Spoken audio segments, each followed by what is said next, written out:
Thank you for joining us in today's Connection Point End Times News Briefing podcast, and let's just dive into it.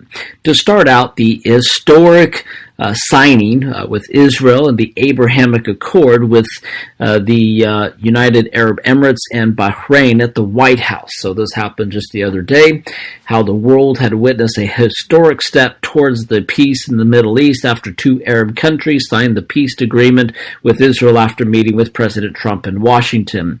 The United Arab Emirates and Bahrain signed the deals on the White House South Lawn that afternoon, which was September 15th.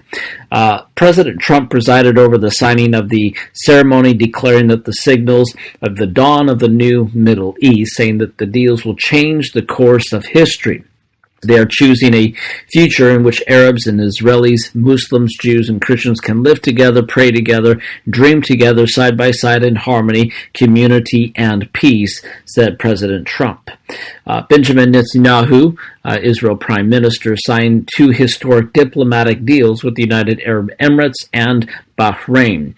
The deal Israel signed with United Arab Emirates is officially a peace treaty, Netanyahu said on Monday, and it was previously unclear if the deal would have been normalized or a peace since Israel and United Arab Emirates have been never at war.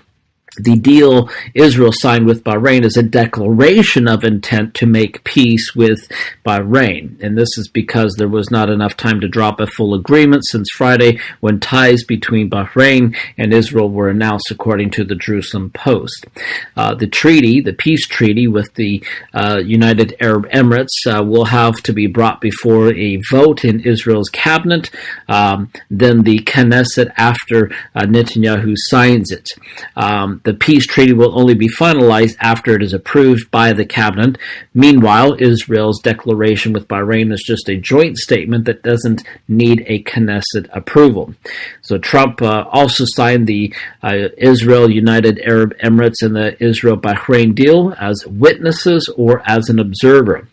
In addition to the individual bilateral agreements Israel will sign with United Arab Emirates and Bahrain, all three countries are signing a trilateral document. So specific details of the deals still yet to be revealed. But as the article goes on to talk about how Netanyahu says, we worked on this for many years. This is a great turning point in the history of Israel and the history of the Middle East. It will give a great and positive effect on every citizen in Israel. And I also promise you, according to what we see here, additional countries are on the way. And we mentioned that in a previous report, how other countries are wanting to either put their embassy in Jerusalem or join the ranks here. And this is important with all this going on because of the unification, what has taken place within the Middle East, within many of these countries, to have these ties, to have this treaties with Israel. Israel becomes stronger for it. These other nations we become strong for. So it's good in the overall development of what has taken place there. This is not the peace deal that the Antichrist will sign. Certainly there's steps along the way that could be agreements that will eventually be put in place, but we're still way off on seeing that particular deal. And again, that is a deal that certainly will take place after or during the Ezekiel 38-39 war, which could happen at any time, but it's still in the future, and that will happen perhaps before the tribulation period. So that way, as he signs it, that's the start really of the tribulation period, the 7 years of where God's wrath will eventually be poured out upon a Christ-rejecting world and his dealing with Israel. But we see this is a historic day. You know, it hasn't been done before, so you're seeing just how everything's coming together.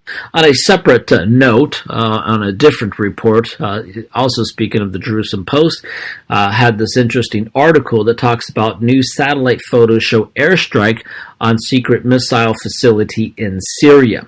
So these new images reveal evidence of an attack on a secret missile site facility in Syria. The photos released by ImageSat International on Sunday showed two structures in the missile factory near Aleppo were hit. The ImageSat International assessed an intelligence report that this an attack was intended to weaken the production of a missile production there in Syria. It also also says that the factory may have been producing missiles for Hezbollah. So crucial elements of the site were hit. So this would be a strategic attack to eliminate some of the potential threats against Israel. As we know, Hezbollah, Hamas, the PLO or Palestinians, they're all against Israel. They want to attack them. Same thing with Iran. So, Israel will do whatever it needs to do to eliminate some of those threats from the potential attacks that would eventually come against it.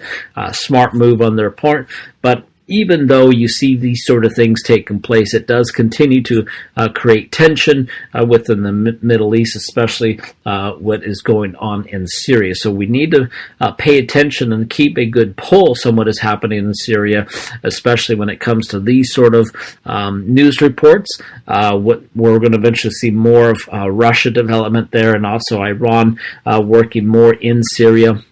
But these are just things, as we've said many times before, to keep a pulse on. Also, as we mentioned, just Iran in that previous report there, which we know they're funding and supporting Hamas and Hezbollah and funding terrorism.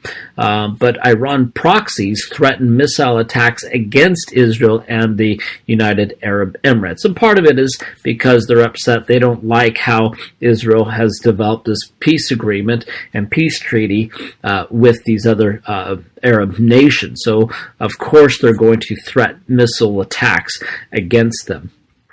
So that's nothing new on that side of the story. But again, it's just important to keep note of what they're doing, their threats against Israel.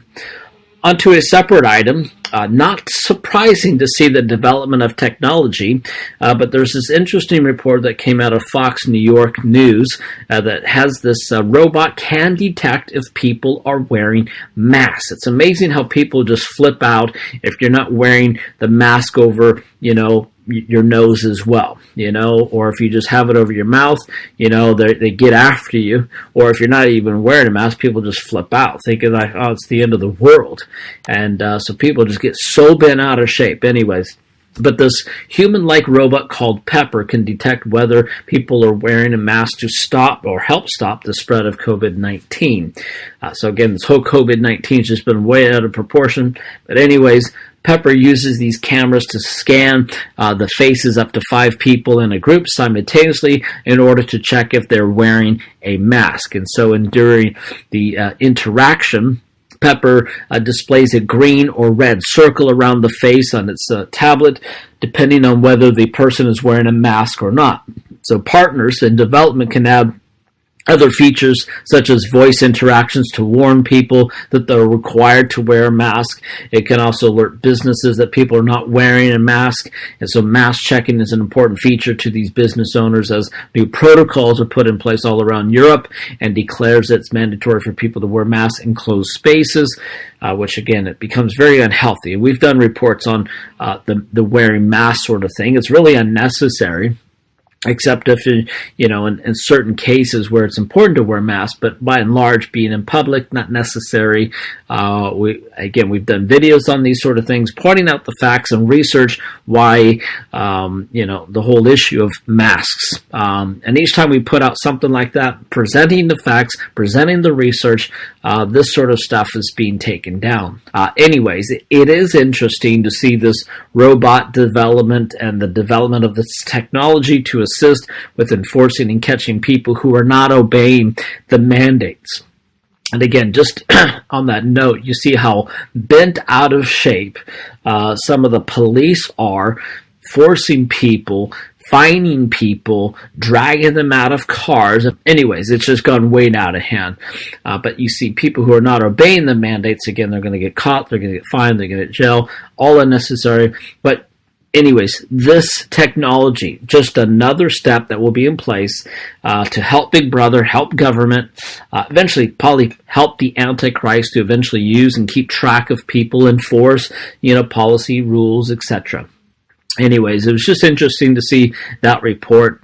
The last item, not necessarily prophetic, but just worth knowing about, or being warned about. And you probably heard some of these reports that there's a report that talks about how there's this threat again for people to vote for Joe Biden because Democrats will riot and burn and loot if Donald Trump wins again. So you can see their little temper tantrum the first time around. Again, it's been nonstop, agenda by the Democrats, by the media for that matter, because they're enticing it, they're pushing it, and if there's any collusion, it's on the Democrat side with the media and the press, and you can see the manipulation of votes to just the whole election process. But you see the threat that if Joe doesn't get in, then there are going to be riots. So they're saying, if we want to have peace within the U.S., we have to have Joe Biden in. So that is a threat. So what's the point of having an election? Because this threat. But again, it's just silly. It's stupid. And again, those people need to be put in their place. Those who are rioting, those who are looting, those who are acting in lawlessness, they need to be dealt with. And so, it's just one of those words of warning that we see here. You see the craziness of the Democrats and their party, their policies. It's just so anti-God, anti-American. So obviously they don't love America, by their policies, by their behavior, by their actions. So why would anyone in their right mind vote for this guy, vote for that particular party? You cannot be a Christian and be a Democrat. I know I'm saying a lot of things right there, but when you look at what that platform stands for, you cannot biblically vote for a Democrat party. I know I'm going to get a lot of negative feedback on that, but I'm just calling it for what it is. We do get criticized a lot, for speaking the truth. People don't like to hear the truth, or facts, or reason, or common sense. Again, this is where why they get all bent out of shape, because they're so unstable. They're emotionally retarded when it comes to dealing with this sort of stuff. But you see the threats on the Democrat side that there's going to be riots.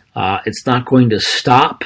So again, the threats, the warning from the other side, from the Democrats, they can't handle it if Trump wins, even though he has been the most effective and that he's been the best president in U.S. history. So we need to be praying for him. We need to be praying for President Trump, his campaign, his cabinet members.